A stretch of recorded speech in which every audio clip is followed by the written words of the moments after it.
I watch a lot of beginner drone videos because I have a drone filmmaking course and I review students' videos, and there are 5 mistakes I see over and over again that immediately scream amateur drone pilot. So in this video, I'm going to show you what those mistakes are and how to fix them. So mistake number 1 is jerky drone moves. A lot of the beginner drone videos I see, the drone shots just simply aren't smooth. There's a lot of jerky starts and stops to the movement, or it's not smooth and continuous throughout the clip. Movement that's not smooth can really take you out of the immersive feeling of a drone video and instantly lets you know it's not professional, so you want to avoid it at all costs. Now, how do you actually fix jerky movement? Well, one of the most important things is having the right gain and expo tuning settings. On DJI drones, you can find these settings under Control, Gain and Expo Tuning, and these will vary a bit from drone to drone, but here are my go-to settings that should be a good starting point for any DJI drone. You can set the settings separately for Cine mode, normal mode, and sport mode. I just leave the settings on default for Cine mode because I don't really use it very much. In normal mode, I have max horizontal ascent and descent speeds all set to the max, and then I have max angular velocity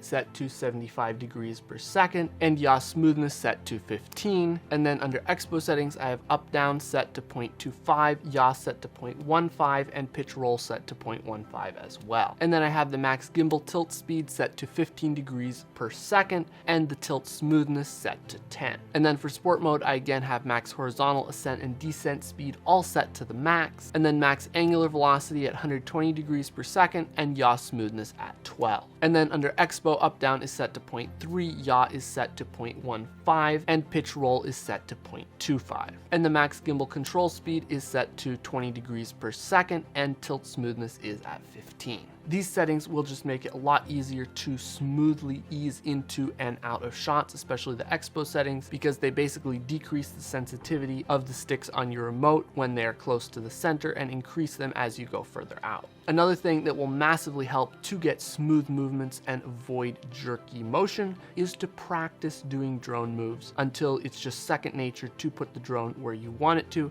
Now, obviously, this does take some time to get there. It takes quite a bit of practice, but just go out and practice with your drone regularly. Push yourself to do drone moves that are a little bit more complex than you're used to, and you'll eventually get a lot better at it. Another tip is that you can use the spotlight mode, where you can just select the subject on the screen of the remote and the drone will automatically keep the camera pointed at it, so you can simply focus on moving the drone around, and the drone will usually smoothly keep the camera pointed where you want it instead of having to keep track of all of that manually. And when all else fails and you end up with a shot that isn't perfectly smooth, and that does happen sometimes even for me, one of my favorite tricks is to stabilize the shot in post. This is available in just about any video editor, DaVinci Resolve, Premiere, Final Cut. There's a stabilization effect you can just apply to a clip and it will smooth it the rest of the way out so it looks perfectly seamless. And if you apply all of these tips, you'll have much smoother drone shots that look much more professional. Mistake number 2 is again something I see quite a bit, is clipping the highlights of your image. When you're clipping the highlights in your shot, it means there's no detail there. So imagine if there's some clouds or some snow or something, it's just the whole area of the clouds is just pure white. You can't see anything there, you can't see any detail in it, any texture in it, and that really does not look good.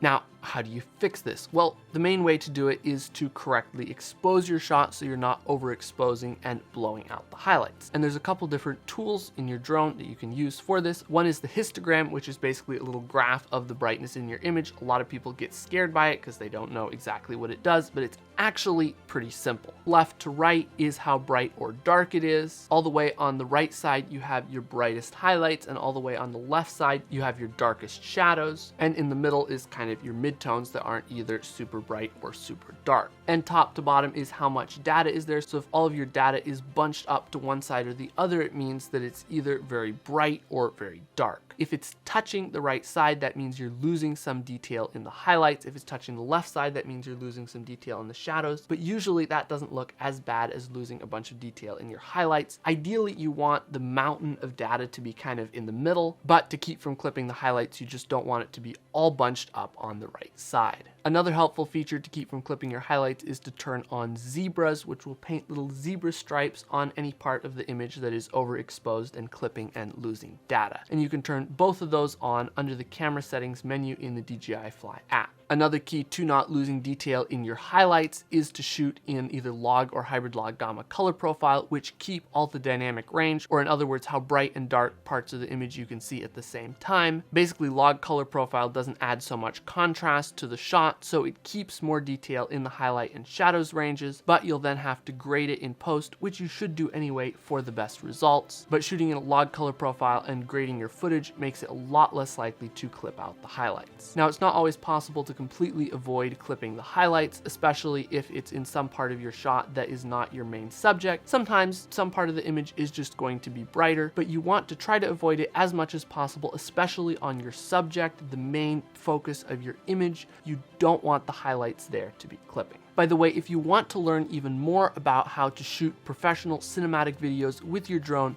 I have a completely free 45-minute drone filmmaking training where I share my top 10 secrets to cinematic drone videos, and link to that is down in the description. Again, it's completely free, no strings attached. And mistake number 3 is not trimming off the bad parts of clips when you're editing the video together, and just bad editing in general. I see so many beginner drone videos where they leave on the beginning or end of the clip where they're kind of starting the move and it's kind of jerky, or the drone isn't moving in the beginning and then it kind of starts moving and then changes a little bit. Don't do that. That does not look good, does not look professional at all. Instead, you'll want to make sure that you trim your clips, cut off the beginning of the clip where you're just starting the move or just sitting there, and trim off the end of the clip once you've stopped the move, let go of the sticks or whatever, and cut out any parts of the clip where you're just randomly moving the camera around to the next shot. You want each clip in your video to be one smooth, consistent movement. It's okay if you change a little bit the way the movement is, but you want to make sure that it's smooth,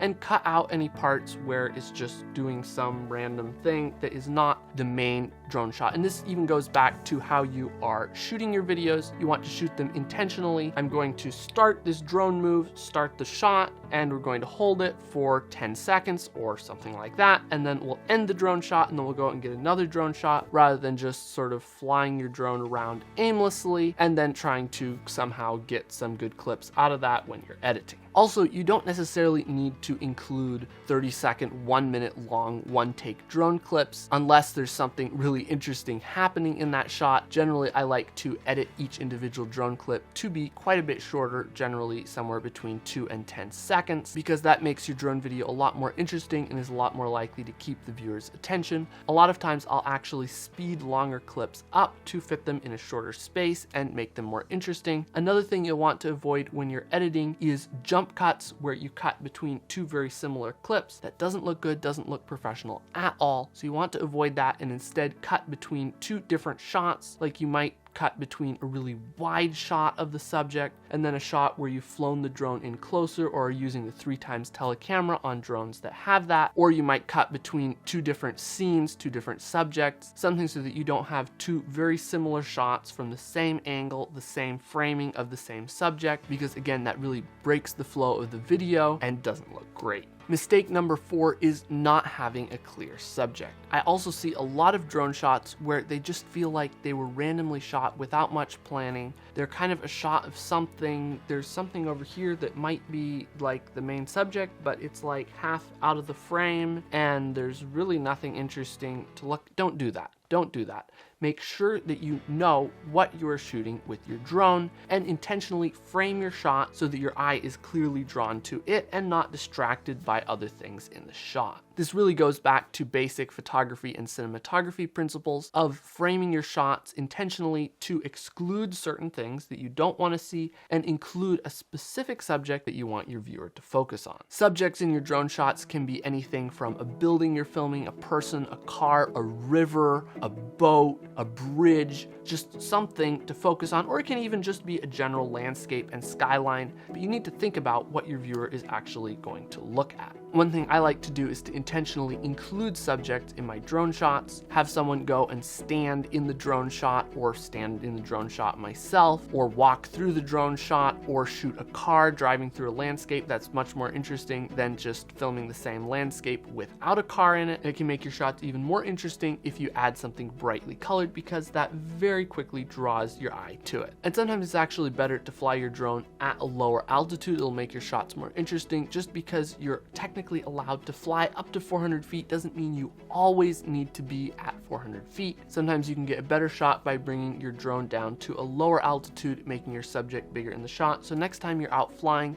try getting some shots from a lower altitude as well as at 400 feet. And before we move on to our last tip, tip number 5, a little bonus tip: color grade your drone videos. A lot of beginner drone videos I see have very little or no color adjustment done to them. And that's fine if you just want some nice little fun video of your cat running around the yard. Can you even film that with a drone? Probably, I don't know, they might run away. But if you want to create truly professional videos and get the best results, even if you're shooting in normal color profile instead of log, you still need to color grade your drone shots. This is what a video shot in normal color profile looks like before grading and then after color grading, and this is what a video shot in log looks like before color grading and after color grading. So as you can see, it makes a big difference whether you're shooting in normal color profile or in log. At minimum, you can just bump up the contrast a little bit, maybe boost the shadows, pull down the highlights a bit, and add some cinematic colors. And one of the easiest ways to do that is with LUTs, which are basically little color grading presets that work in just about any video editor and can give you cinematic colors with a lot less fiddling around. You can just apply the LUT and in a couple clicks make your drone footage look a lot better. And I've actually built my own custom Flying Filmmaker LUT pack specifically for color grading drone videos. You can see some of the before and afters of what that looks like. If you want to get these LUTs, link to them is down in the description. And finally, drone video mistake number 5 is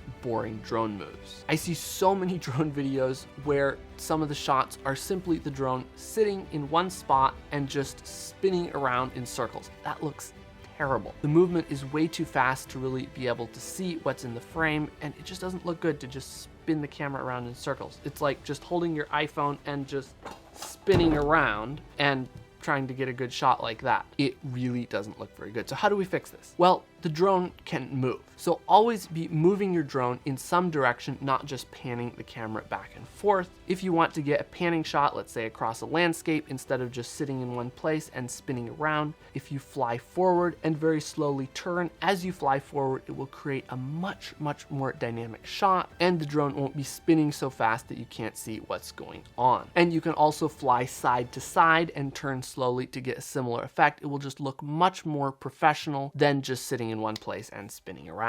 Now, if you want to see the best drone moves that you should be using for professional cinematic videos, I've actually made a separate video with my top 10 drone shots to fly like a pro, and you can click right here to watch that video next. As always, if you've enjoyed this video, make sure to subscribe for more videos just like this, and we'll see you in the next video.